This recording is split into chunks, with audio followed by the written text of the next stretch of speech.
Please take your Bibles, turn to Exodus 24. నిర్గమకాండము 24వ అధ్యాయము. మీ Bibles అన్ని ఓపెన్ చేసి నిర్గమకాండము 24వ అధ్యాయాన్ని మీరందరూ కూడా ఓపెన్ చేయాల్సిందిగా మనవి.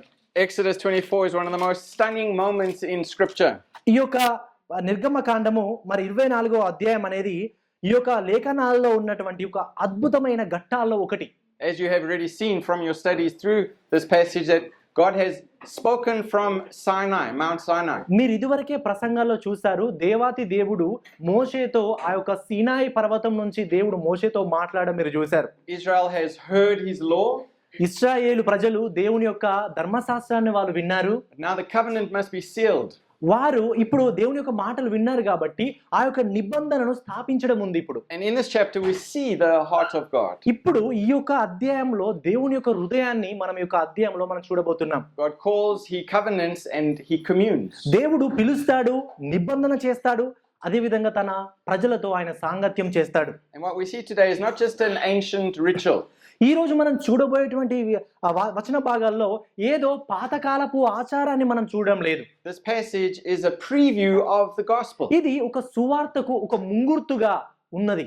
It's a picture of Christ, a shadow of Christ. ఇది ప్రభువైన యేసుక్రీస్తు వారికి ఒక నీడలా ఉంది. And the title of my sermon is Drawn Near by a Holy God. ఈ రోజు నా ప్రసంగం యొక్క ముఖ్య ఉద్దేశం ఏంటి అంటే పవిత్రుడైన దేవుని చేత సమీపింపబడిన వారము అనే ప్రసంగాన్ని ఈ రోజు మీకు బోధిస్తున్నాను. I ask my brother to read from chapter 24 verse 1 to 18. 24వ అధ్యాయము మరి మనం చదువుకుందాం. మొదటి వచనం. మరియు ఆయన మోషేతో ఇట్లనెను, నీవును అహరోనును నాదాబును అబీహును ఇశ్రాయేలుల పెద్దలలో 70 మందియు యెహోవా యొద్దకు ఎక్కి వచ్చి దూరమున సాగిలపడిరి. మోషే మాత్రము యెహోవాను సమీపింపవలెను, వారు సమీపింపకూడదు. ప్రజలు అతనితో ఎక్కి రాకూడదు. మోషే వచ్చి యెహోవా మాటలన్నిటినీ విధులన్నిటినీ ప్రజలతో వివరించి చెప్పెను. ప్రజలందరూ యెహోవా చెప్పిన అన్నిటి ప్రకారము చేసేదమని ఏకశబ్దముతో ఉత్తరమిచ్చిరి. మరియు మోషే యెహోవా మాటలన్నిటినీ రాసి ఉదయమందు లేచి ఆ కొండ దిగువను బలిపీఠమును ఇశ్రాయేలు 12 గోత్రముల చొప్పున 12 స్తంభములను కట్టి ఇశ్రాయేలీయులలో యవనస్తులను పంపగా వారు దహన బలులను అర్పించి యెహోవాకు సమాధాన బలులుగా కోడెలను వధించిరి. అప్పుడు మోషే వాటి రక్తములో సగము తీసుకొని పల్లెములలో పోసి ఆ రక్తములో సగము బలిపీఠము మీద ప్రోక్షించెను. అతడు నిబంధన గ్రంథమును తీసుకొని ప్రజలకు వినిపింపగా వారు యెహోవా చెప్పినవన్నీ చేయుచు విధేయులమై యుందుమనిరి. అప్పుడు మోషే రక్తమును తీసుకొని ప్రజల మీద ప్రోక్షించి, ఇదిగో ఈ సంగతులన్నిటి విషయమై యెహోవా మీతో చేసిన నిబంధన రక్తము ఇదే అని చెప్పెను. తరువాత మోషే అహరోను నాదాబు అబీహు ఇశ్రాయేలుల పెద్దలలో 70 మందియు ఎక్కిపోయి ఇశ్రాయేలుల దేవుని చూచిరి. ఆయన పాదముల కింద నిగనిగలాడు నీలమయమైన వస్తువు వంటిదియు ఆకాశపు మండలపు తేజము వంటిదియు ఉండెను. ఆయన ఇశ్రాయేలులలోని ప్రధానులకు ఏ హానియు చేయలేదు. వారు దేవుని చూచి అన్నపానములు పుచ్చుకొనిరి. అప్పుడు యెహోవా మోషేతో ఇట్లనెను, నీవు కొండ ఎక్కి నా యొద్దకు వచ్చి అచట నుండుము. నీవు వారికి బోధించినట్లు నేను రాసిన ఆజ్ఞలను ధర్మశాస్త్రమును రాతి పలకలను నీకిచ్చేదనగా మోషేయు అతని పరిచారకుడైన యెహోషువయు లేచిరి. మోషే దేవుని కొండ మీదికి ఎక్కెను. అతడు పెద్దలను చూచి మేము మీ యొద్దకు వచ్చు వరకు ఇక్కడనే ఉండిరి. ఇదిగో అహరోనును హూరును మీతో నున్నారు. ఎవరికైనాను వాద్యమున్న ఎడల వారి యొద్దకు వెళ్ళవచ్చునని వారితో చెప్పెను. మోషే కొండ మీదికి ఎక్కినప్పుడు ఆ మేఘము కొండను కమ్మెను. యెహోవా మహిమ సీనాయి కొండ మీద నిలిచెను. మేఘము 6 దినములు దాన్ని కమ్ముకొనెను. 7వ దినమున ఆయన ఆ మేఘములో నుండి మోషేను పిలిచినప్పుడు యెహోవా మహిమ ఆ కొండ శిఖరము మీద దహించు అగ్నివలె ఇశ్రాయేలీయుల కనులకు కనబడెను. అప్పుడు మోషే ఆ మేఘములలో ప్రవేశించి కొండ మీదికి ఎక్కెను. మోషే ఆ కొండ మీద రేయింబగళ్ళు 40 దినములుండెను. Let's pray. Lord, we ask for your blessings as we study your word now. ఈ యొక్క వాక్యాన్ని మేము ధ్యానిస్తున్నప్పుడు దేవా మీరు దయచేసి మీ యొక్క దీవెనలు మీరు కుమ్మరించమని ప్రార్థన చేస్తున్నాం. We pray the Spirit of God would teach us. పరిశుద్ధాత్మ దేవుడు మాకు ఇక బోధించడానికి మీ కృపను గ్రహించండి. Pray that He would open our eyes, He would open our ears, and He would open our hearts to your మా యొక్క కనులను మా యొక్క హృదయమును మీరు తెరువమని ప్రార్థన చేస్తున్నాం. And may our response today bring glory to your name. ఈ యొక్క వాక్యానికి మీ విధేయత చూపించడానికి అది మీ నామానికి మహిమకరంగా ఉండడానికి మీ కృపను దయచేయమని ప్రార్థన చేస్తున్నాం. We ask for your help in Jesus' name. మీ యొక్క సహాయాన్ని వేడుకుంటూ యేసుక్రీస్తు నామములో ప్రార్థిస్తున్నాం మా తండ్రి. Amen. Amen. Amen. On Christmas Eve in 1914, during World War II, something unbelievable happened on the Western Front. ఈ యొక్క 1914వ సంవత్సరంలో ఆ యొక్క మొదటి ప్రపంచ యుద్ధము జరుగుతున్నటువంటి సందర్భంలో ఒక ఆశ్చర్యకరమైనటువంటి సంఘటన చోటు చేసుకుంది. British and German soldiers, they climbed out of the trenches, they laid down their weapons, and they met together in no man's land. ఆ రోజు క్రిస్మస్ ఈవ్ జరుగుతుంది. ఆ సమయంలో ఏం చేశారంటే వాళ్ళు పశ్చిమ యుద్ధ రంగంలో బ్రిటిష్ వారు మరియు జర్మన్ సైనికులు వారు ఏం చేశారంటే వారు ఆ బార్డర్స్ లో ఉంటారు కాబట్టి అక్కడ నుంచి ఆ గుంతల్లో నుంచి వాళ్ళు బయటకు వచ్చి వారు ఒకరినొకరు మరి వాళ్ళు కలుసుకొని మాట్లాడడం అనేది జరిగింది. They exchanged gifts, they sang Christmas carols, and they even played a game of football together. వారు బహుమతులు పంచుకున్నారు, ఒకరినొకరు బహుమతులు పంచుకున్నారు, కీర్తనలు పాడారు, మరి స్నేహపూర్వకంగా వాళ్ళు కలిసి ఫుట్బాల్ కూడా వాళ్ళు కలిసి ఆడారంట వారిద్దరు రెండు దేశాలు. And for one night, the enemies, they acted like friends. ఒక్క రాత్రి వాళ్ళు శత్రువులైనప్పటికీ వాళ్ళు స్నేహితుల్లా వాళ్ళు మెలిగారు. But the very next day after Christmas, the war continued. కానీ ఆ యొక్క క్రిస్మస్ తర్వాత మళ్ళీ యుద్ధం ప్రారంభమైంది. The same people that were playing football together and singing Christmas carols together were now fighting and shooting at each other. ఎవరైతే వాళ్ళు Christmas carols పాడారో, ఎవరైతే పాడుకున్నారో, ఎవరైతే ఆడుకున్నారో వారందరూ కలిసి మళ్ళీ యుద్ధం స్టార్ట్ అయింది కాబట్టి మళ్ళీ వాళ్ళు షూట్ చేసుకోవడము, మళ్ళీ యుద్ధం చేయడం ప్రారంభం చేశారు. And even that goodwill, even the game of football could not create peace.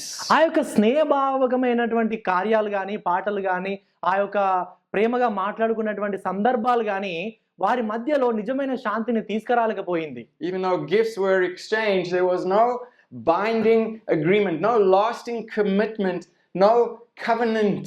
వాళ్ళు చేంజ్ చేసుకున్నప్పటికీ, ఒకరినొకరు బహుమతులు ఇచ్చుకున్నప్పటికీ వారిద్దరి మధ్యలో ఎలాంటి నిబంధన లేదు, వారిద్దరి మధ్యలో ఎలాంటి అగ్రిమెంట్ లేదు ఆ రెండు దేశాల మధ్యలో. Even though there was a moment of warmth, there was no foundation for relationship that would lead to peace. వారి మధ్యలో సమాధానం కలగడానికి వారి ఇరుగురిని ఏర్పరచేటువంటి విధానాలు లేవు, నియమాలు లేవు, ఎలాంటివి కూడా అక్కడ ఎలాంటి కమిట్మెంట్స్ కూడా అక్కడ లేవు. And that is a picture of how humans behave. ఇది మరి మానవులైన మనము ఏ విధంగా మనం స్పందిస్తామో అన్నదానికి ఒక చిత్రంగా ఉంది. We often try to relate to God sincerely. మనము కొన్నిసార్లు దేవునితో హృదయపూర్వకంగానే మరి దేవునితో మనం మాట్లాడుతుంటాము. We often try to relate to God through goodwill.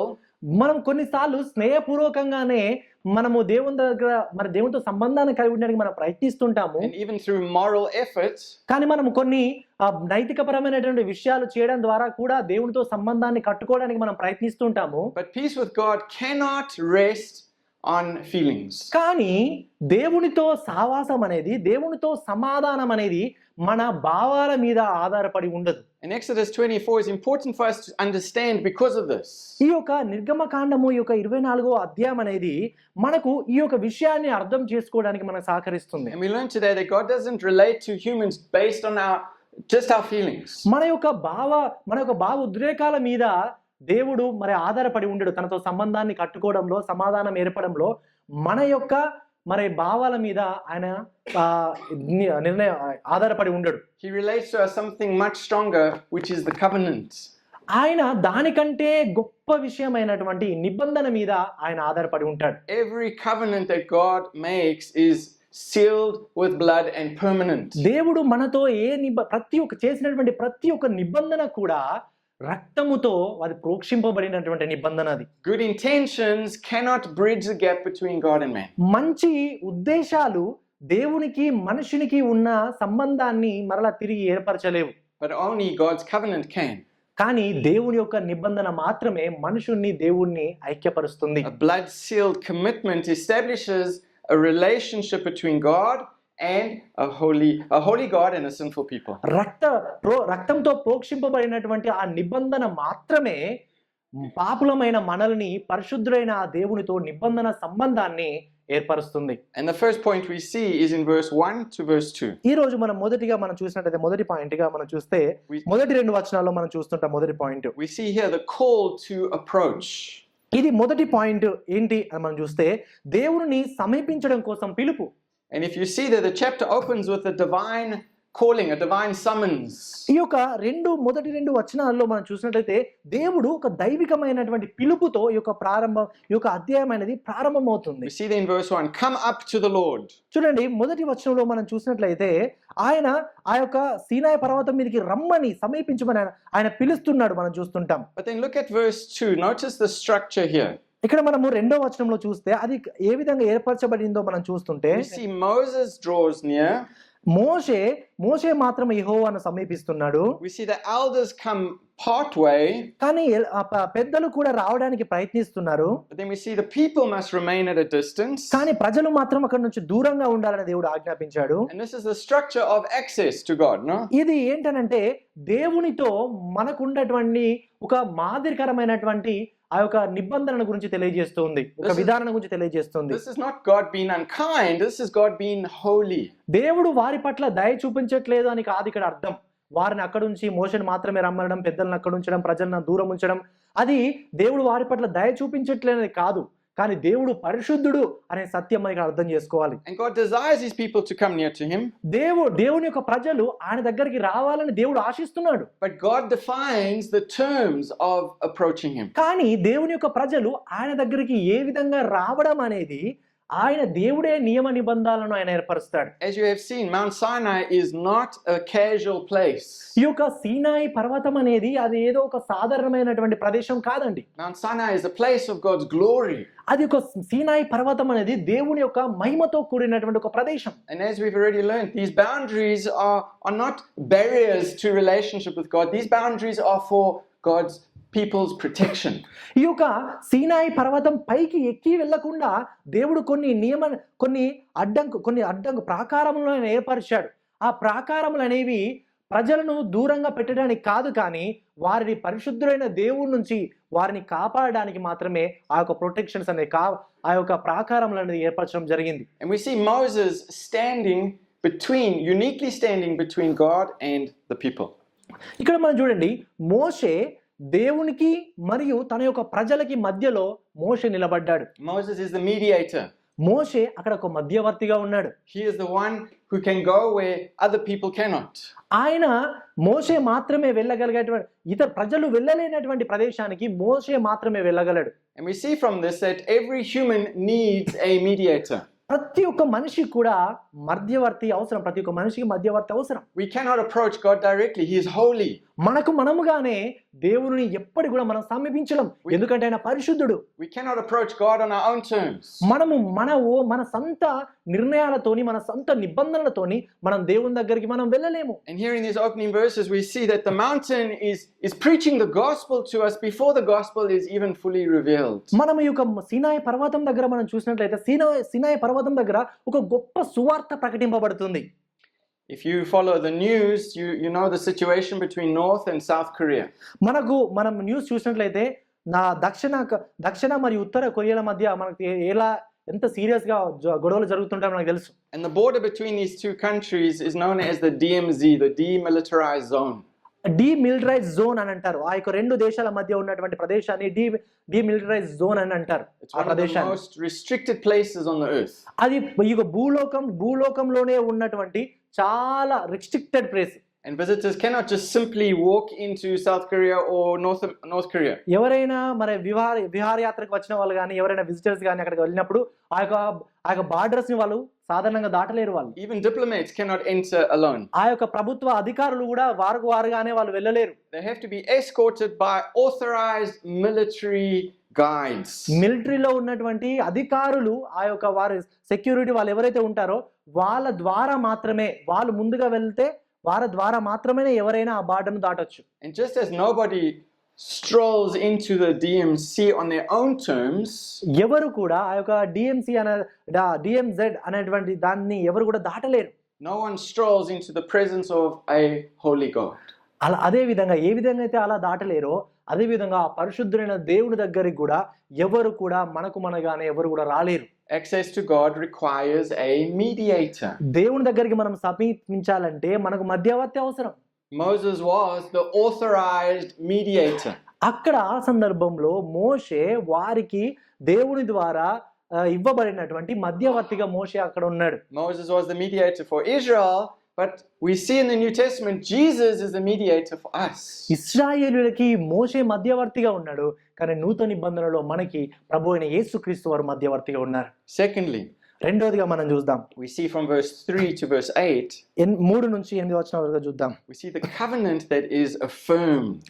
ఆ యొక్క నిబంధన అనేది ధృవీకరించబడడం అనేది మనం యొక్క వచన భాగాల్లో మనం గమనిస్తుంటాం. This is the heart of the chapter. ఈ యొక్క అధ్యాయానికి ఈ యొక్క వచనాలు చాలా ప్రాముఖ్యమైనవి. Look at verse 3.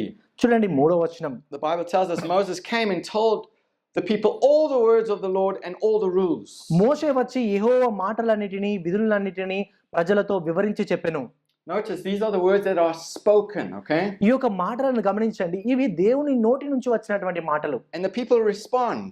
అప్పుడు ప్రజలందరూ ఏమంటున్నారంటే, all the words the Lord has spoken we will do. ప్రజలందరూ యెహోవా చెప్పిన మాటలన్నిటిని ప్రకారము చేసేదమని ఏక శబ్దంతో ఉత్తరం ఇచ్చిరి. But notice in verse 3 it says as well that all the people answered with one voice. ఎవరో ఒకరు కాదని చూడండి, ఇక్కడ ప్రజలందరంట ఒకే స్వరముతో ఏక శబ్దముతో వారంతా ఉత్తరం ఇచ్చారంట. And the word all in English, what is it in Telugu? అందరూ, complete, all everyone, yeah. Amdan. Okay. Yeah, అందరూ. Amdan. Everyone, yeah. Okay. Yes. The word amdan, okay? Yes. ప్రజలందరూ, yeah. It has an important meaning. ఆ యొక్క పదం అనేది చాలా ప్రాముఖ్యమైనటువంటి అర్థం కలిగి ఉన్నది. The word amda is not saying majority.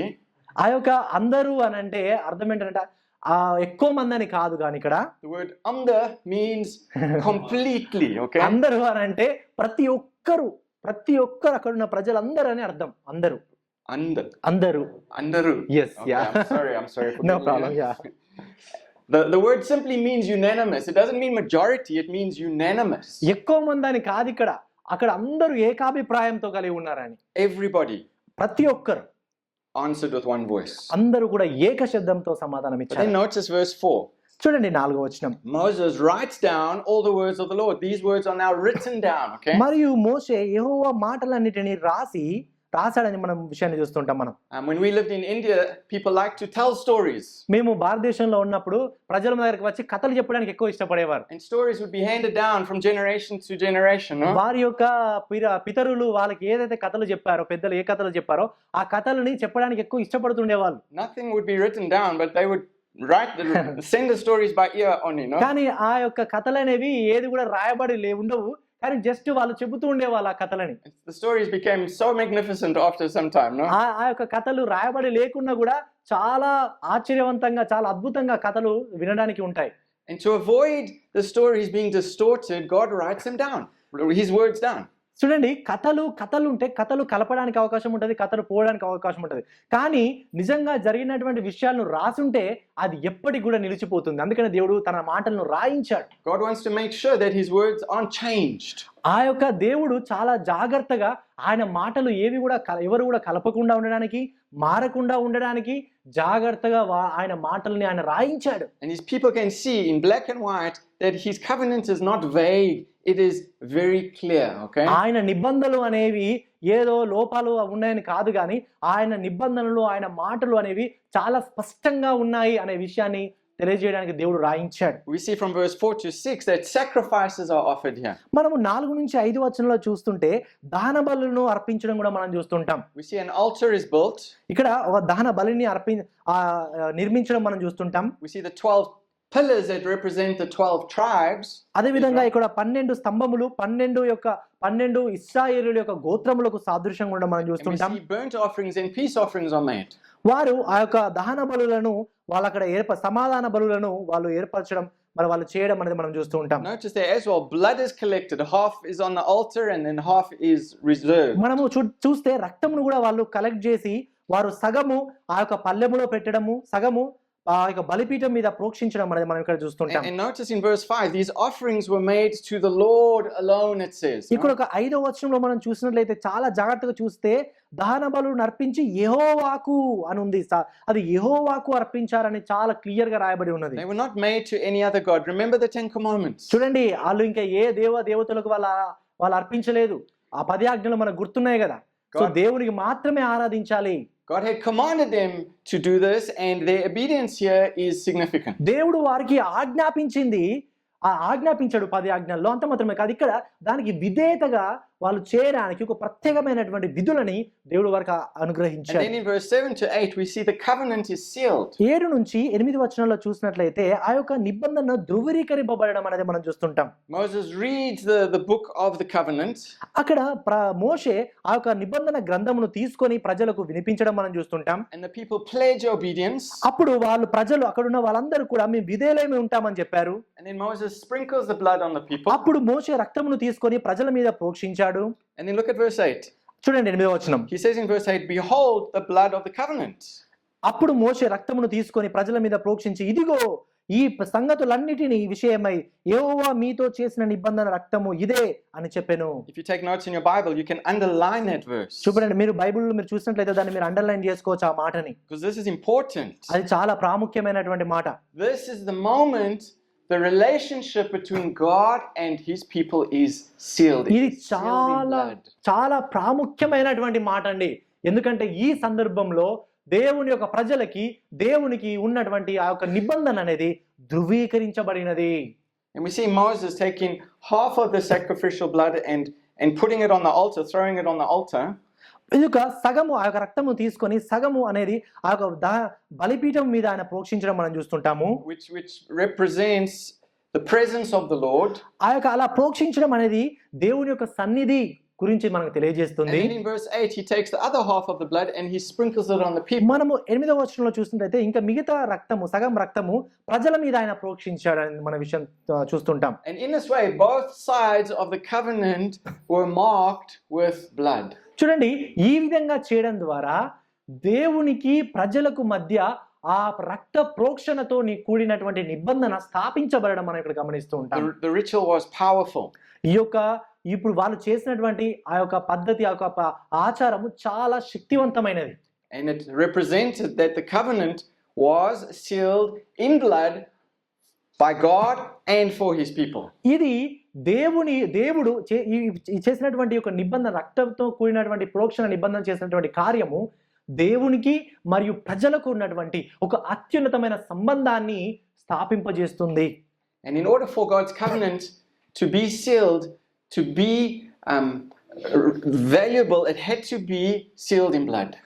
దేవుడు తన ప్రజలతో చేసినటువంటి నిబంధన ఎందుకు విలువైనదంటే అది రక్తంతో కూడినది, రక్తంతో ప్రోక్షింపబడినది. God binds himself to his people and his people bind themselves to him.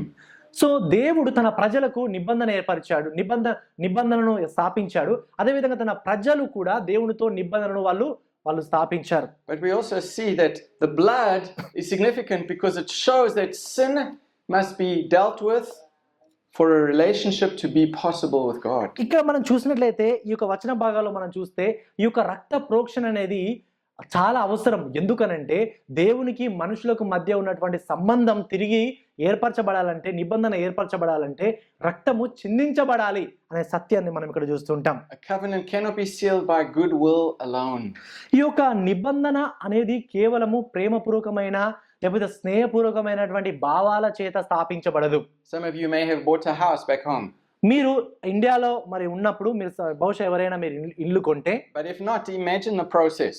ఒకవేళ ఆ యొక్క కొనకున్న ఆ యొక్క ప్రాసెస్ గురించి మీరు ఆలోచించినట్టయితే, first you need to go to the bank, you need to sign a contract in order to buy a house, right? మీరు మొదటిగా బ్యాంకుకి వెళ్ళాలి, బ్యాంక్ వెళ్ళిన తర్వాత అక్కడ ఒక కాంట్రాక్ట్ మీద సైన్ చేయాలి ఇల్లు కొనడానికి. And you need to agree to the terms with your signature, right? Bank వాళ్ళు ఇవ్వడానికి, మనకు లోన్ ఇవ్వడానికి ఏదైతే అగ్రిమెంట్స్ అవన్నీ ఉంటాయో వాటన్నిటి మీద మనము సిగ్నేచర్ పెట్టాలి. But once you agree and you make the signature, the bank doesn't give you the keys to the house, no? వాళ్ళు అగ్రీ చేసిన తర్వాత వెంటనే, మన సంతకం పెట్టిన తర్వాత వెంటనే వాళ్ళ ఇల్లును మనకి ఇవ్వరు. The bank doesn't say based on your goodwill and based on your good efforts in the past we will present this house to you, no? నువ్వు గతంలో చేసినటువంటి మంచి పనులను బట్టి లేకపోతే ఈ యొక్క భావాలు స్నేహ భావాలను బట్టి నీకు వెంటనే ఇల్లు ఇచ్చేస్తాము అని అలా ఇవ్వరు. The bank says, no, we want payment. No మాకు బ్యాంక్ వాళ్ళు ఏమంటారు, లేదు ఈ సంతకం పెడితే సరిపోదు, మాకు డబ్బులు కావాలంటారు. Agreement alone is not enough, right? నిబంధన సంతకం పెట్టినంత మాత్రాన అది మనకు సరిపోదు. A payment has to be made. డబ్బులు తప్పకుండా చెల్లించబడాలి. And for this covenant to be sealed, blood had to be paid. అదే విధంగా ఈ యొక్క నిబంధన స్థిరపరచబడాలంటే కూడా రక్తము ప్రోక్షింపబడాలి. The New Testament teaches us that Christ paid this payment in full. మరి నూతన నిబంధనలో మనం చూసినట్లయితే ప్రభు అయిన యేసుక్రీస్తు వారు ఆయన నిబంధనను ఏర్పరచడానికి తన రక్తాన్ని ఆయన ప్రోక్షించాడు అనే విషయాన్ని మనం నూతన నిబంధనలో చూస్తుంటాం. All these sacrifices in the Old Testament are a picture of what Christ would complete in full. ఈ యొక్క పాత నిబంధనలో ఉన్నటువంటి ఈ బలులన్నీ కూడా ప్రభు అయిన యేసుక్రీస్తు వారు బలి కాబోతున్నటువంటి ఆ గొప్ప సత్యానికి సాదృశ్యంగా ఉన్నాయి. And the Bible teaches us that a covenant sealed with blood is the most serious and the most binding agreement that there is. రక్తంతో ప్రోక్షింపబడినటువంటి నిబంధన అనేది అన్ని నిబంధనల కన్నా చాలా విలువైనది, ప్రత్యేకమైనది. Because life is in the blood, right? ఎందుకనంటే మన జీవము మన రక్తంలో ఉంది కదా. The blood shows that a life has been given. ఈ యొక్క రక్తం అనేది ఒక జీవం ఇవ్వబడింది అనే విషయాన్ని తెలియజేస్తుంది. The most expensive payment. అది చాలా విలువైనటువంటి వెల. The blood shows that judgment has been carried out. ఈ యొక్క రక్తము అనేది మన మీద ఉన్నటువంటి తీర్పును ఎవరో ఒకరు మోసారు అనే విషయాన్ని తెలియజేస్తుంది. And the cost of faithfulness has been paid in full. మనకు బదులుగా ఆ యొక్క వెలను నమ్మకంగా చెల్లించారు అనే విషయాన్ని మనకు తెలియజేస్తుంది. I remember speaking to a missionary in India. భారతదేశంలో ఉన్నటువంటి ఒక మిషనరీతో నేను మాట్లాడిన సందర్భం గుర్తుంది. He was serving the tribal people in one village. ఆయన ఒక తెగలో ఒక గ్రామంలో ఉన్నటువంటి ఒక తెగల మధ్య పరిచయం చేసేవాడు. But with tears in my eyes he told me how he became a missionary. ఆయన నవ్వుతూ ఆయన ఏ విధంగా మిషనరీగా మారాడో ఆయన చెప్పాడు. He told me that he was born as a Hindu. ఆయన పుట్టుకతో హిందువునిగా పుట్టాలి అని వారు తీర్మానం తీసుకున్నారు. So they know that we are serious, that we are dying without the rain. కానీ వాళ్ళకి తెలుసు, వాళ్ళకి ఏంటంటే వర్షాలు లేక కరువుతో మనం చనిపోతున్నాం కాబట్టి బలులు మనం అర్పించాలని వాళ్ళు ఆలోచన చేశారు. Everybody agreed this is the correct thing to do. ఆ గ్రామంలో ఉన్న వారందరూ కూడా ఇదే సరైన పని, వర్షాలు పడాలంటే మనం బలులు అర్పించాలని అందరూ కూడా తీర్మానం తీసుకున్నారు. And the next decision was which blood sacrifice they would make. కానీ మరి ఇంకొక నిర్ణయం ఏంటంటే వాళ్ళు తీసుకోబోయేది ఏంటి, మరి ఏ ఒక జంతు రక్తం మనం అర్పించాలి. And these Hindu holy men said that we need to sacrifice a human. వాళ్ళు హిందువులు ఉన్నటువంటి వాళ్ళు ఏం చేశారంటే మనం నరరక్తమును మనం అర్పించాలని వాళ్ళు తీర్మానం తీసుకున్నారు. We need to sacrifice a child. ఒక చిన్న పాప లేదా బాబుని అర్పించాలని వాళ్ళు తీర్మానం తీసుకున్నారు. Of course the village leaders were shocked, no? ఎందుకంటే వాళ్ళందరూ కూడా నాయకులు అక్కడ ఉన్నందరూ కూడా, but they were so desperate they all agreed. కానీ అక్కడ నాయకులు ఉన్నందరూ కూడా నాయకులు అక్కడ ప్రజలందరూ కూడా అగ్రయ్యారు కాబట్టి నాయకులు కూడా ఆశ్చర్యపోయారు. And the next thing they did was they took a vote. వాళ్ళందరూ కూడా మరి తీర్మానం చేసుకోవడానికి ప్రజల నుంచి వాళ్ళ యొక్క నిర్ణయాలను అడిగారు. Like a lottery. అంటే లాటరీ లాగా లేకపోతే ఓటింగ్ సిస్టమ్ లాగా వాళ్ళు అక్కడ పెట్టారు. To see who would be sacrificed. మరి ఎవరు చచ్చిపోవాలి అనే దానికి, ఎవరు బలి కావాలి అనే దానికి మరి ఒక లాటరీ సిస్టమ్ లాగా ఒక ఓటింగ్ సిస్టమ్ లాగా పెట్టారు. And it happened that this man who was a missionary, he had to sacrifice his own son. కానీ ఆ యొక్క మిషనరీ వాళ్ళ చిన్న కొడుకు వాళ్ళని అర్పించడానికి అక్కడ పరిస్థితి ఏర్పడింది. And he was an unbeliever. He was brainwashed by the false teachings. ఆయన అంతకన్నా ముందు ఆయన అవిశ్వాసి కాబట్టి ఆ యొక్క అవిశ్వాసులైనటువంటి అనేక విధమైన విధానాల ద్వారా అతన్ని చాలా చెప్పారు, అతని బుర్రకెక్కించారు. He was blinded and living in darkness. ఆయన చీకట్లో బ్రతుకుతున్నాడు, అంధకారంలో ఉన్నాడు కాబట్టి అతను గ్రహించలేకపోయాడు. And one night he went and he cut the throat of his son. ఒకసారి ఆయన రాత్రి వెళ్ళి తన యొక్క కొడుకు యొక్క గొంతు కోసాడు. Took the blood. ఆయన గొంతు కోసిన తన రక్తం తీసుకున్నాడు. Gave it to the Hindu man. ఆ రక్తం తీసుకొని అక్కడ ఎవరైతే హిందూ పూజారి ఎవరైతే ఉన్నారో ఆయనకి ఇవ్వడం జరిగింది. Of course the police came to know about this. ఆ యొక్క పూజారి అనే పోలీసులు ఈ యొక్క విషయాన్ని గురించి తెలుసుకున్నారు. And he was arrested. ఆయన అరెస్ట్ చేశారు. And he was sent to jail. ఆయన జైల్లో వేసేశారు. And while he was in jail, ఆయన జైల్లో ఉన్నప్పుడు he found a Bible. ఆయన ఒక బైబిల్ని దొరికింది ఆయనకి. And while he was in jail, he saw another missionary come and visit some other prisoners to teach the Bible. ఆయన జైల్లో ఉన్నప్పుడు వేరొక మిషనరీ వచ్చి ఈ బైబిల్ గురించి బోధించేవారు. అప్పుడు ఆయన విన్నాడు. And he heard the story of the covenant in Exodus. ఆయన నిర్గమకాండంలో ఉన్నటువంటి ఆ నిబంధన గురించి ఆయన ఒక వాక్యాన్ని విన్నాడు. And he heard how serious it was for the covenant to be sealed with blood, and he understood that.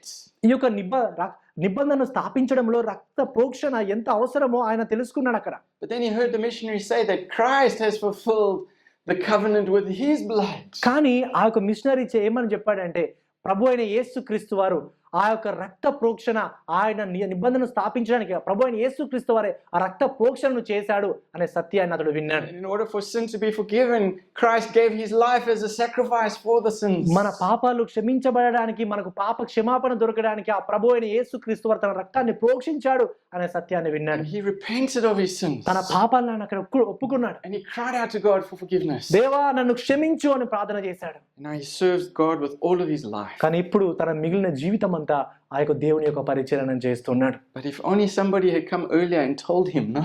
కానీ ముందుగా ఎవరైనా ఆ కార్యం జరగకన్నా ముందే ఎవరైనా ముందుగా వచ్చి చెప్పుంటే బాగుండేది. That Christ has made the covenant secure with his blood.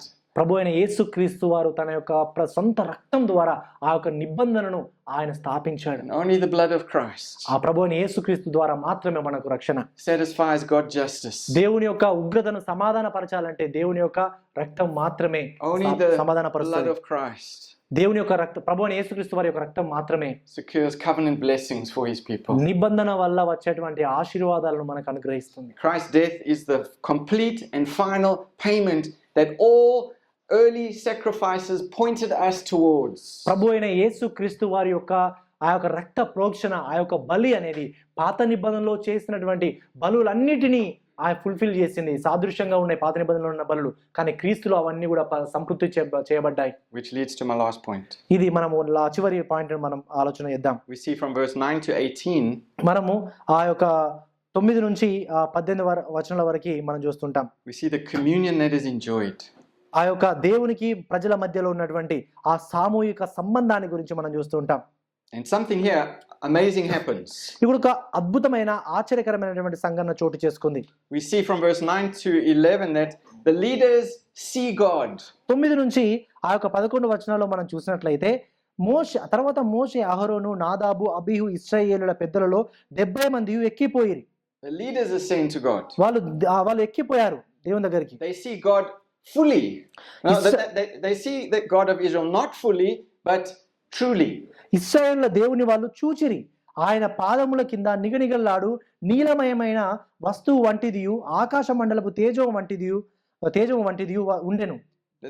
The scriptures say they see the sapphire pavement that is beneath the feet of God. వాళ్ళు దేవుని యొక్క ఆయన పాదముల కింద ఉన్నటువంటి నిగనిగలాడు నీలమయమైనటువంటి వస్తువును ఆకాశ మండలపు తేజం వంటిది ఉండెను అని చూశారు. And then the text says they beheld God and ate and drank. వాళ్ళు ఏం చేశారంటే 11వ వచనంలో ఆయన ఇశ్రాయేలులోని ప్రధానులకు ఏ హానియు చేయలేదు, వారు దేవుణ్ణి చూచి అన్నపానములు పుచ్చుకొనిరి. This is covenant fellowship. This is one of the blessings. ఇది నిబంధన సంబంధమైనటువంటి విందు, అది ఒక గొప్ప ఆశీర్వాదకరము. This is peace with God, one of the blessings. ఇది దేవునితో సమాధానం, ఇది గొప్ప ఆశీర్వాదకరం. Of course, this is the goal of redemption, right? Fellowship with God, peace with God. ఇది మన యొక్క విమోచనకు సంబంధమైన ప్రధానమైన ఉద్దేశం ఏంటంటే సమాధానము. We don't just keep rules, we enjoy God, we have fellowship with him, we commune with him. మనం ఆజ్ఞలు పాటించడం నియమాలు పాటించడం మాత్రమే కాదు, మన దేవునితో సంబంధాన్ని మనము ఆనందించాలి. Then we see from verse 12 to 18 Moses enters the glory. 12 నుంచి 18 వచనంలో చూస్తే మోషే ఆ యొక్క మహిమలోనికి ప్రవేశించడం మనం చూస్తుంటాం. So Moses gets the privilege of coming up higher. ఇక మోషేకు ఉన్నటువంటి ఒక ఆధిక్యత ఏంటంటే ఆ కొండ ఎక్కడానికి దేవుడు ఆధిక్యతనిచ్చాడు. He enters the cloud. దేవుడు ఆ యొక్క మేఘముల మీదికి ఆయన వెళ్ళాడు. And he remains there for 40 days and nights. ఆయన అక్కడ దాదాపుగా రేయింబగళ్ళు 40 దినములు ఉన్నాడు. And the people see the glory of God like a consuming fire. అప్పుడు అక్కడ ఉన్న ప్రజలందరూ కూడా దహించు అగ్ని వలె ఇశ్రాయేలులు ఆ యొక్క మహిమను చూశారు. But we learn from these verses that this covenant meal leads to deeper communion with God. ఈ యొక్క నిబంధన సంబంధమైనటువంటి విందు అనేది దేవునితో కూడినటువంటి ఆ సంబంధాన్ని, లోతైన సంబంధాన్ని తెలియజేస్తుంది, దానిలోకి నడిపిస్తుంది. You know what it's like in India, no? ఇది మనకు భారతదేశంలో ఎలా ఉంటుందో మనకు తెలుసు. I remember visiting people in India. ఈ ఇండియాలో భారతదేశంలో ఎవరైనా వాళ్ళ ఇంటిని దర్శిస్తే And you couldn't just visit, you have to have something to eat. No? మనం వాళ్ళ ఇంటిని వెళ్ళి తిరిగి రావడం కాదు, తప్పకుండా వాళ్ళు భోజనం పెడతారు. You had to have a glass of water. వాళ్ళు ఖచ్చితంగా నీళ్ళు ఇస్తారు. You had to have some chai, no? ఖచ్చితంగా చాయ్ తాగాల్సిందే. Or 50-50 biscuits. లేకపోతే 50-50 బిస్కెట్స్ ఉంటాయి, అవి తినాల్సిందే. Or something to eat. You have to eat before you go, no? అక్కడ తప్పకుండా మరి ఇంటికి వెళ్తే తప్పకుండా వాళ్ళు వెళ్ళకన్నా ముందు ఏదైనా తిని వెళ్ళాల్సిందే. And of course that fellowship is rich, no? ఎందుకంటే అలాంటి సంబంధం చాలా మరి విలువైనది, చాలా మంచిది.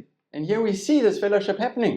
అలాంటి సంబంధము, అలాంటి సహవాసము ఇక్కడ ఏర్పడడం మనం చూస్తూ ఉంటాం. This meal they are having with God leads to deeper communion.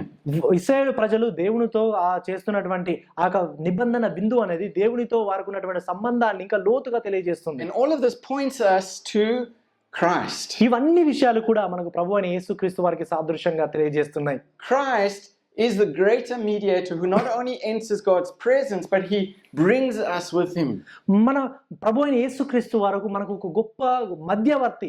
ఆయన మనకు మధ్యవర్తి మాత్రమే కాదు, మనల్ని తనతో పాటు దేవుని దగ్గరికి తీసుకొని వెళ్ళేటువంటి వ్యక్తి. So that we can have fellowship with God. మనం తద్వారా దేవునితో, తండ్రి అయిన దేవునితో సహవాసం చేయడానికి ప్రభువైన యేసుక్రీస్తు వారు ఆయన మనల్ని తనతో పాటు తీసుకెళ్తాడు. And Exodus 24 is not the end of the story. ఈ యొక్క నిర్గమకాండం 24వ అధ్యాయంలో ఈ యొక్క కథకి చివరిది కాదు. It's the beginning of a pattern that Hebrews 9 and chapter 10 says is fulfilled in Jesus Christ. ఇది హెబ్రీయుల రాసిన పత్రిక 9వ అధ్యాయం 9 నుంచి 10 అధ్యాయాల్లో క్రీస్తు ఏ విధంగా ఈ యొక్క నిబంధనను పూర్తి చేశాడో, ఈ దాన బలులను పూర్తి చేశాడో అనేది అక్కడ మనం పరిపూర్ణంగా నెరవేర్చడం మనం ఆ యొక్క అధ్యాయంలో మనం గమనిస్తూ ఉంటాం. Turn with me to Hebrews chapter 9. చూడండి, హెబ్రీయుల రాసిన పత్రిక 9వ అధ్యాయము.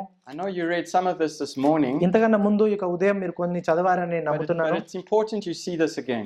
మరొకసారి ఒక వచనం చూద్దాం, చాలా ప్రాముఖ్యం కాబట్టి. Brother, will you read chapter 9 verse 22 and 24? 22. మరియు ధర్మశాస్త్ర ప్రకారము సమస్త వస్తువులను రక్తము చేత శుద్ధి చేయబడుననియు రక్తము చిందింపకుండా పాప క్షమాపణ కలగదనియు సామాన్యముగా చెప్పవచ్చును. పరలోకమందున్న వాటిని పోలిన వస్తువులు ఇట్టి ఆ బలుల వలన శుద్ధి చేయబడవలసి ఉండెను గాని పరలోక సంబంధమైనవి వీటికంటే శ్రేష్టమైన బలుల వలన శుద్ధి చేయబడవలసి ఉండెను. అందువలన నిజమైన పరిశుద్ధ స్థలమును పోలి హస్తకృతమైన పరిశుద్ధ స్థలములలో క్రీస్తు ప్రవేశింపలేదు గాని ఇప్పుడు మన కొరకు దేవుని సముఖమందు కనబడుటకు పరలోకమందే ప్రవేశించెను. Notice in verse 24. 24వ వచనం చూడండి. It says that Christ entered not into a sanctuary made with hands but into heaven itself. చూడండి, హస్తకృతములైన పరిశుద్ధ స్థలములలో కాకుండా క్రీస్తు ఇక్కడ చూడండి, నిజమైన పరిశుద్ధ స్థలమును పోలి హస్తకృతమైన పరిశుద్ధ స్థలములలో క్రీస్తు ప్రవేశింపలేదు గాని ఇప్పుడు మన కొరకు దేవుని సముఖమందు కనబడుటకు పరలోకమందే ప్రవేశించను అనే విషయాన్ని మనం చూస్తుంటాం. Moses, he could go up the mountain. మోషే ఆ యొక్క పర్వతం మీదకి ఎక్కాడు. But only Jesus can go all the way to the heavenly sanctuary. కానీ ప్రభు అయిన యేసుక్రీస్తు వారైతే ఆ పరలోకమునకే ఆయన వెళ్ళాడు. And you compare Moses to Jesus, Jesus is the better mediator. చూడండి, ఆ యొక్క మోషేకును ప్రభు అయిన యేసుక్రీస్తు వారికి మనం పోలిక చూస్తుంటే ప్రభు అయిన యేసుక్రీస్తు వారు మోషే కంటే గొప్ప మధ్యవర్తి. Jesus is also a better sacrifice. ఆయన ప్రభు అయిన యేసుక్రీస్తు వారు అన్నిటికంటే ముఖ్యమైనటువంటి ఆయన త్యాగం. In Exodus 24, Moses sprinkles the blood of the sacrifices over the people, but it is with animals. నిర్గమకాండము 24వ అధ్యాయం చూసినట్లయితే మోషే ఆ యొక్క జంతువుల యొక్క రక్తాన్ని ప్రజల మీద ప్రోక్షించాడు. But here in Hebrews chapter 9, కానీ ఈ యొక్క హెబ్రీయుల రాసిన పత్రిక 9వ అధ్యాయంలో మనం చూస్తుంటే verse 12 tells us that Christ entered by means of his own blood, securing an eternal redemption. 12వ వచనంలో మనం చూసినట్లయితే క్రీస్తు రాబోవుచున్న మేలు విషయమై ప్రధాన యాజకునిగా వచ్చి తానే నిత్యమైన విమోచన సంపాదించి హస్తకృతము కానిది అనగా ఈ సృష్టి సంబంధము కానిది మరీ ఘనమైనది పరిపూర్ణమైనదినైన గుడారము ద్వారా మేకల యొక్కయు కోడల యొక్కయు రక్తముతో కాక తన స్వరక్తముతో ఒకేసారి పరిశుద్ధ స్థలములో ప్రవేశించెను. So animal blood could symbolize cleansing, but only Christ's blood can accomplish it. ఇక్కడ మనం చూసినట్లయితే ఆ యొక్క జంతువుల యొక్క రక్తము అనేది కేవలం సాదృశ్యం మాత్రమే మనకు తెలియజేస్తుంది, కానీ ప్రభు అయిన యేసుక్రీస్తు వారు మాత్రం ఆ వారి యొక్క రక్తం మాత్రం దేవునికి మనకున్న సంబంధాన్ని స్థిరపరుస్తుంది. Look at Hebrews chapter 10. చూడండి 10వ అధ్యాయం Hebrew 10. Exodus 24, Moses reads the book of the covenant. 10వ అధ్యాయంలో మనం చూస్తుంటే నిర్గమకాండము 24వ అధ్యాయం చూస్తుంటే But look at verse, ఆయన ధర్మశాస్త్ర ఆజ్ఞల గురించి చదవడం మనం చూస్తుంటాము. won't you read verse 16, 10:16? 10:16 ఏలయనగా ఆ దినములైన తర్వాత నేను వారితో చేయబోవు నిబంధన ఇదే, నా ధర్మ విధులను వారి హృదయమునందుంచి వారి మనసు మీద వాటిని రాయుదును అని చెప్పిన తర్వాత వారి పాపములను వారి అతిక్రమములను ఇకను ఎన్నటికి జ్ఞాపకము చేసుకొనను అని ప్రభువు చెప్పుచున్నాడు. Verse 16 is telling us that Christ writes the law on our hearts. ఈ యొక్క వచనం మనకు తెలియజేస్తే ఆ ధర్మశాస్త్ర విధులని వారి హృదయమునందుంచి వారి మనసు మీద వాటిని రాశాడనే విషయాన్ని మనం చూస్తుంటాం. Moses sprinkled the blood on the people. మోషే ప్రజల మీద రక్తాన్ని చల్లాడు. But Christ is sprinkling our conscience clean. కానీ ప్రభువైన యేసుక్రీస్తు వారు మన హృదయాన్ని ఆయన ప్రోక్షిస్తున్నాడు తన రక్తం ద్వారా. Moses ascends into the clouds for 40 days and nights. మోషే రేయింబగలు 40 రోజులు ఆయన అక్కడ సీనాయి పర్వతం మీద ఉన్నాడు. But Christ ascends into heaven and he sits down because his work is complete. కానీ ప్రభువైన యేసుక్రీస్తు వారు ఆయన పరలోకమునకు వెళ్ళాడు. ఆయన తన యొక్క భూమి మీద తన యొక్క పనిని పూర్తి చేసుకొని ఆయన పరలోకమునకు ఆరోహణమయ్యాడు. Look at Hebrews 10 again. చూడండి మళ్ళీ 10వ అధ్యాయం In చూడండి. Exodus 24 the people keep a distance, no? మనము నిర్గమకాండం 24వ అధ్యాయం చూస్తే ప్రజలు దూరంగా ఉండడం మనం చూస్తుంటాం. But look at verse 19 to 22 here, we see people drawing near with confidence. కానీ 19 నుంచి 20వ అధ్యాయంలో చూస్తే వాళ్ళు ఎంతో ధైర్యముతో ఆ యొక్క పరిశుద్ధ స్థలానికి వెళ్ళడం మనం చూస్తుంటాం. Can you read that? సహోదరులారా, యేసు మన కొరకు ప్రతిష్ఠించిన మార్గమున అనగా నూతనమైనదియు జీవము గలదియు ఆయన శరీరము అను తెర ద్వారా ఏర్పరచబడినదినైన మార్గమున ఆయన రక్తము వలన పరిశుద్ధ స్థలమందు ప్రవేశించుటకు మనకు ధైర్యము కలిగి ఉన్నది గనుకను దేవుని ఇంటి పైన మనకు గొప్ప యాజకుడు ఉన్నాడు గనుకను అని ఈ విషయాన్ని తెలియజేస్తున్నాడు. In Exodus 24 shows us just a shape of salvation. 24వ అధ్యాయము మనకు రక్షణ యొక్క మాదిరిని గురించి మనకు తెలియజేస్తుంది. And here in Hebrews we see the true and better mediator. మనము ఈ యొక్క హెబ్రీయులకు రాసిన పత్రిక 10వ అధ్యాయం 9-10 అధ్యాయాల్లో చూసినట్లయితే ఆ యొక్క ప్రధానమైనటువంటి అత్యున్నతమైనటువంటి మధ్యవర్తిని ఈ యొక్క అధ్యాయంలో మనం గమనిస్తూ ఉంటాం. In Hebrews we see the true and better sacrifice. ఈ యొక్క హెబ్రీయులకు రాసిన పత్రికలో మనం నిజమైనటువంటి మరి నిత్యమైనటువంటి నిబంధనను ఆ యొక్క ఆ బలిని మనం చూస్తుంటాం. In Hebrews we see the true and better covenant. మనం యొక్క హెబ్రీయులకు రాసిన పత్రికలో నిజమైన నిత్యమైన నిబంధనని మనం ఇక్కడ చూస్తూ ఉంటాం. In Hebrews we see the true and better access. ఇక్కడ మనము హెబ్రీయులకు రాసిన పత్రికలో ఈ నిజమైనటువంటి దేవునితో మనకి సమీపాన్ని మనం చూస్తుంటాం. Through Christ we're not kept at a distance. మనము క్రీస్తు ద్వారా మనం దూరంగా లేము, క్రీస్తు ద్వారా సమీపంగా ఉన్నాం దేవునికి. Through Christ we are welcomed all the way. మనము క్రీస్తును ద్వారా మనము ఆయన దగ్గరికి సమీపస్తులుగా చేర్చబడ్డాం. I want to close here with an illustration. ఒక ఉదాహరణతో ఈ యొక్క వాక్యాన్ని ముగించాలనుకుంటున్నాను. I want you to try and apply this, how this means for us today. ఈ యొక్క వాక్యాన్ని మన జీవితాల్లో మనం ఏ విధంగా అన్వయించుకోవాలో మనం ఒకసారి ఆలోచన చేద్దాం. I want you to think of a moment from India's own history that shows the difference between a declaration and a costly lasting peace. ఇక్కడ మనం గమనించినట్లయితే 1947వ సంవత్సరంలో మన భారతదేశానికి స్వాతంత్రం వచ్చినటువంటి విషయాన్ని గురించి మనం ఆలోచించినట్టయితే వాళ్ళు కేవలం స్వాతంత్రంను అనౌన్స్ చేయడం మాత్రమే కాదు, ఆ స్వాతంత్రం రావడానికి ఎంతో మంది తమ రక్తాన్ని ఇవ్వడం కూడా మనం ఇక్కడ చూస్తూ ఉంటాం. In 1947 India gained independence. ఈ యొక్క 1947వ సంవత్సరంలో భారతదేశం స్వాతంత్రాన్ని పొందుకుంది. Freedom was declared. ఆ యొక్క స్వేచ్ఛ అనేది ప్రకటింపబడ్డది. But that announcement alone didn't secure peace, right? ఆ యొక్క స్వాతంత్రము వచ్చింది అని చెప్పేటువంటి ప్రకటన సమాధానాన్ని ఇంకా పరిపూర్ణంగా స్థాపించలేదు. What happened after that announcement? ఆ యొక్క అనౌన్స్మెంట్ తర్వాత ఏం జరిగింది? The partition followed, no? తర్వాత మన విభజనలు కూడా ఉన్నాయి కదా. And the country was torn by violence. ఆ యొక్క దేశంలో చాలా గొడవలు విభేదాలు ఏర్పడడం మనం చూసాం. The country was torn by loss and bloodshed. చాలా మంది మరి గొడవలు ఏర్పడ్డాయి, కొంతమంది చంపేసుకున్నారు, చాలా రక్తం చిందించబడేది ఆ సమయంలో. And the price of independence and freedom was painfully high. ఆ యొక్క భారతదేశానికి స్వాతంత్రం రావడం అనేది చాలా భారముతో తర్వాత నొప్పితో కూడినటువంటిది. But a simple announcement was not enough to hold a nation together. కేవలం మీకు స్వాతంత్రం వచ్చింది అని ప్రకటించడం మాత్రమే కాదు కానీ మనకు సరిపోయింది. నిజంగా అది మాత్రమే సరిపోదు, అంతకన్నా మించింది కూడా కావాలి. There was sacrifice. అందుకని దానికోసం త్యాగాలు చేయబడ్డాయి. There was rebuilding.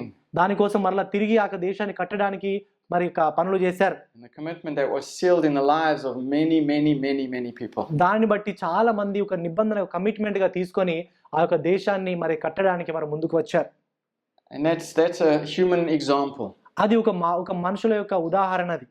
But in some way we see God's covenant promises are not just words spoken from heaven, right? కానీ మనము దేవుని యొక్క నిబంధన గురించి చూసినట్లయితే కేవలమైన పరలోకం నుంచి కేవలం మాట్లాడడం మాత్రమే కాదు. God doesn't just make an announcement.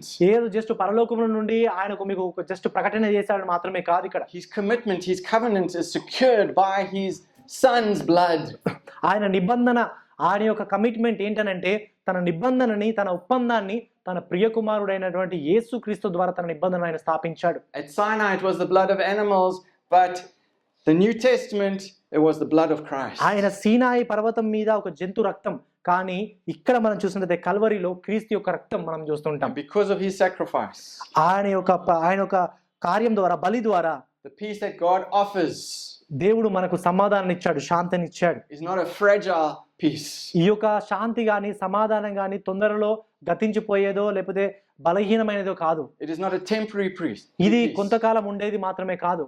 It is a peace that is eternal, a peace that is unbreakable, a peace that is complete. ఎప్పటికీ చెదిరిపోలేని నిత్యమైన శాశ్వతమైనటువంటి సమాధానాన్ని క్రీస్తు ద్వారా దేవుడు మనకు అనుగ్రహించాడు. When you take the Lord's table, ఎందుకంటే ఎప్పుడైతే మీరు ప్రభు బల దగ్గరికి మీరు వస్తారో, and you read from 1 Corinthians 11, మనం మొదటి కొరింథీ 11వ అధ్యాయం నుంచి మనం చదువుతుంటాం కదా. the Bible tells that this cup that we drink is the new covenant in my blood. ఇది మనం నూతన నిబంధనలో మనం చూసినట్లయితే మొదటి కొరింథీయుల రాసిన పత్రిక 11వ అధ్యాయంలో చూస్తే ఇది నా రక్తముతో కూడినటువంటి నిబంధన అనే విషయాన్ని మనం అక్కడ గమనిస్తూ ఉంటాం. That means that his death didn't just make salvation possible, it secured salvation forever. ఆయన యొక్క మరణము కేవలం మనకు రక్షణను ఏర్పరచలేదు మాత్రమే కాదు, కానీ మన రక్షణను భద్రపరిచింది, శాశ్వత కాలం వరకు మన రక్షణను స్థిరపరిచింది. And this new covenant stands forever because the blood of Jesus is securing it for us.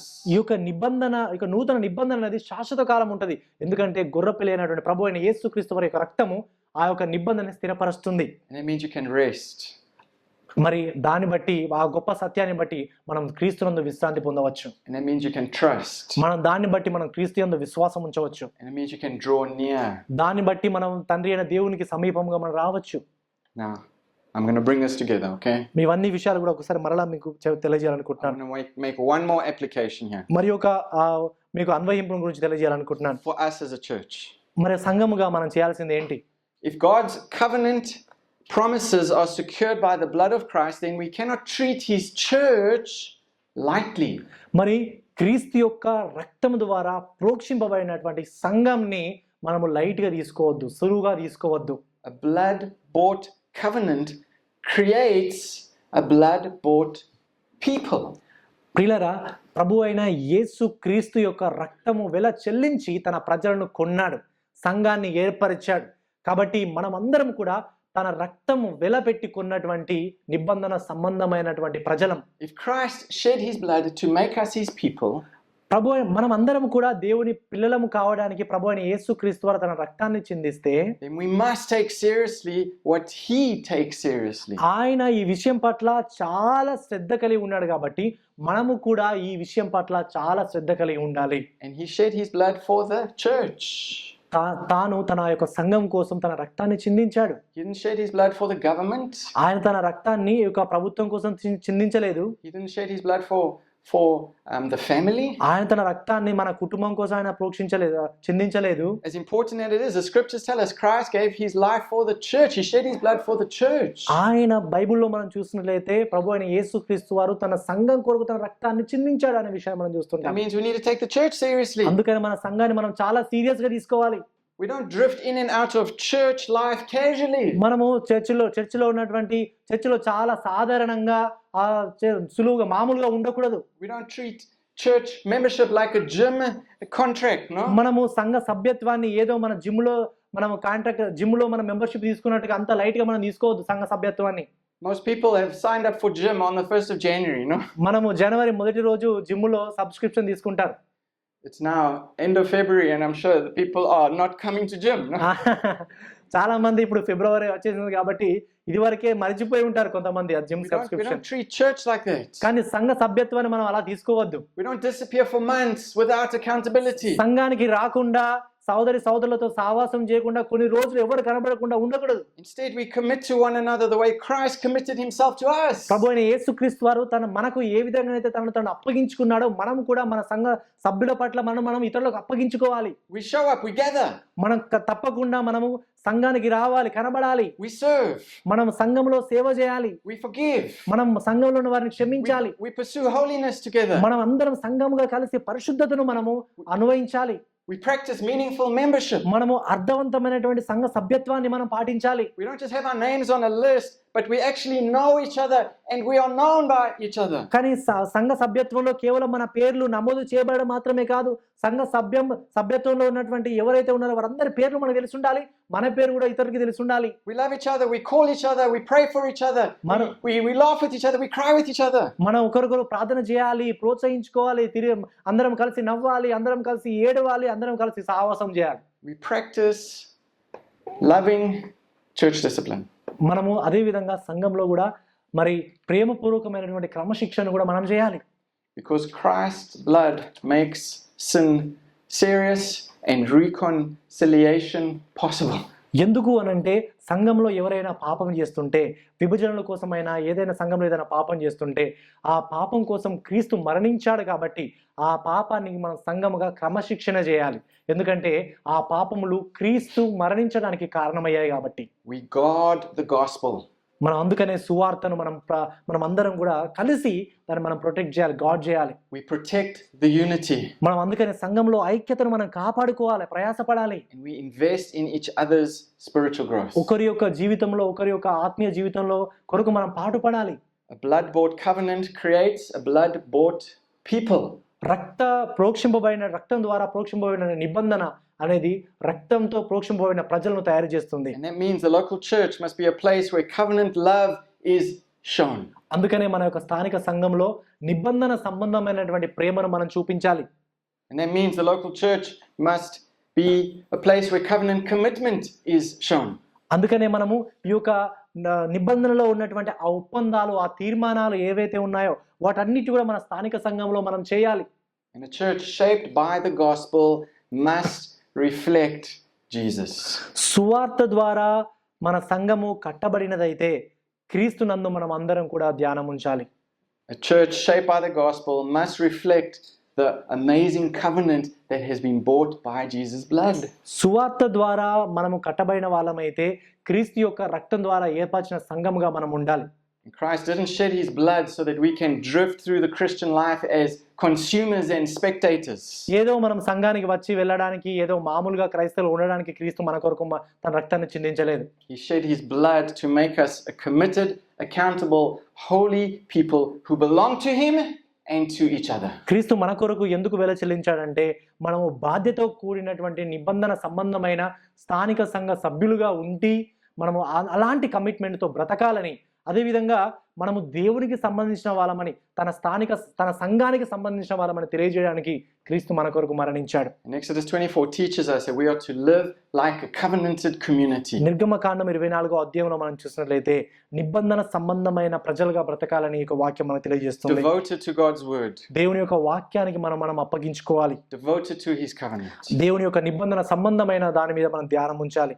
And let's honor the blood by living as the kind of church that displays the beauty of his covenant to the world around us.